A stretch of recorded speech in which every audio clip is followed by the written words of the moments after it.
Welcome back. I've been gone for a few days in South Dakota. That wasn't fun. Let's not talk about that again.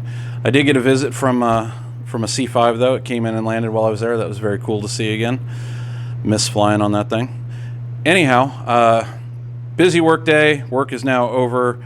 I'm trying to get a little something done. I had to do some vehicle work. I Cerakoted some stuff for the vehicle. That's up there drying.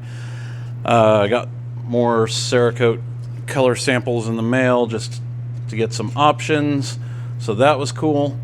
Also in the mail, I got this tubing, which it was coiled up when I got it, but I got this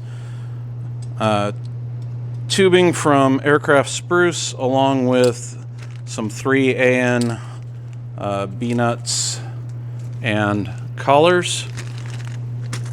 And what I'm going to do today, just to do a little something on the plane, is I'm going to make these little fittings for my pitot probe. Right now, the way the pitot probe is set up, you've got long, straight tubes, and you can't permanently mount this till this thing is on the plane and you can get it adjusted perfect for flight level, blah, blah, blah, blah, blah. Well, this has to go in there, and for me to connect the way I have my tubing right now, once it's in, I'll have to figure out a way to put a pretty crazy bend in these tubes, then put the B-nuts on them, and then do all of that stuff. I don't like that idea. That, and if I ever have to take this off and change it, it'll be a real pain without kinking these tubes or causing a break. So what I'm going to do, I'm going to leave these straight. I will end up cutting them short. I'm not going to do that right now. But what I am going to do is take the tubing I got, and I'm going to make a small tubing adapter that's going to go from my bulkhead fitting and make a horseshoe U-turn, so that when I stick this in later on, it's a straight shot and it just goes to a union and screws in place. That way, if I ever want to take it out, all I gotta do is unscrew it from right there and I can take it out. Keeps the rest of my installation nice and clean. We'll keep the weight down because it's all just aluminum tubing. Should work really well, I hope. So that's what we're gonna do. We're just gonna make up these tubes and we're gonna call it a day. Tomorrow, if I have more time, or this weekend, I'm gonna try and get the flap installed on this left wing. That'll be the last thing as far as that goes. I'll get the aileron thrown back up there for temporary storage, and then that's it. Just button up what I can, because Monday I got to leave for Edwards Air Force Base again. I'll be out there for probably 3 weeks, so there won't be anything happening while I'm there, other than if I'm lucky I'll get a chance to go fly. So I'll try and do that, and I'll bring the camera with me so maybe we can get some Insta360 footage of that. Anyhow, that's enough blathering on. Let's get back to building something on this airplane. Okay, voiceover time. This is just a nice short little work session. The whole thing took me, I don't know, 30 minutes tops.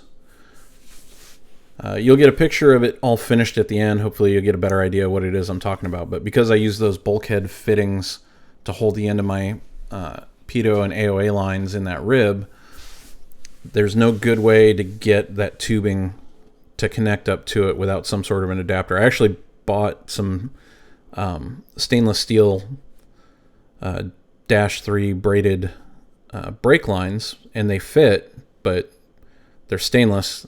They're fairly heavy, and they're way longer than they need to be. So I decided that making some small aluminum tubes was the better way to go. Downside, it adds a couple extra leak points because I'm going to have a union in there, but I think it'll be all right. Yeah, I'm trying to get you an angle in case you guys haven't seen it. This is how you flare tubing. This is kind of what it looks like. Not the best close-up shot. Very amateur, but that's what we're all about here.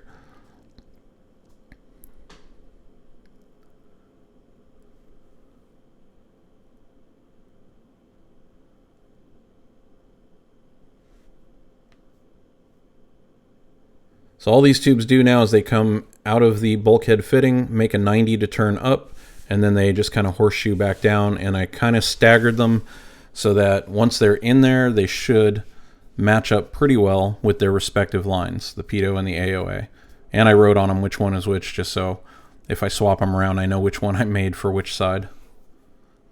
So the AOA was the first one. That one's done. Now I'm starting on the pitot one.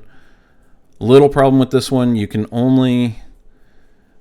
can't have a bend too close to where you plan to flare it before you flare it, because you can't get the collar far enough on to get the whole thing in the clamp. So yeah, there you see me kind of straightening it back out so I can get it in the tool and get it flared. A little dab of bow lube on the mandrel when you go to flare it does a good job. Keeps you from splitting things. Just make sure you clean it out really well, because you don't want any oil or debris inside of your pitot system. Okay, right on that one, and then we're going to go start fit checking these and do final kind of tweaking. And I know you really can't see in there. It's a tight space now that everything's closed up, but I promise I'll get you a picture. This should make things really, really easy later on when it's time to put that in. Anyhow, there's just a little something I could get done. Excuse the mess. I just got back from that trip, and I still haven't even cleaned up from putting the skins on, but just wanted to get something done so I can say I made some progress. So here comes the final product. Hope you all enjoy it. Like and leave some comments. Go check out the podcast, and I will see you all on the next one.